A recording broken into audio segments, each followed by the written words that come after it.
So guys, pan fried paneer बनाने के लिए सबसे पहले हम एक बाउल में रेड चिली पाउडर डाल लेंगे 1.5 tablespoon, turmeric powder 1/2 tablespoon, coriander powder 1/2 tablespoon, salt as per your test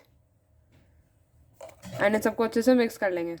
then हम इसमें ऑयल डालेंगे 1.5 टेबल स्पून। देन हम इसमें केचप डालेंगे 3 tablespoon and 3 tablespoon curd. अब हम इसमें पनीर क्यूब्स डाल देंगे एंड इसको अच्छे से मिक्स कर लेंगे और पनीर को अच्छे से कोट कर लेंगे उसमें एंड देन हम इसको पैन पे फ्राई कर 7 से 8 मिनट्स तक हम हमारे पनीर को फ्राई कर लेंगे।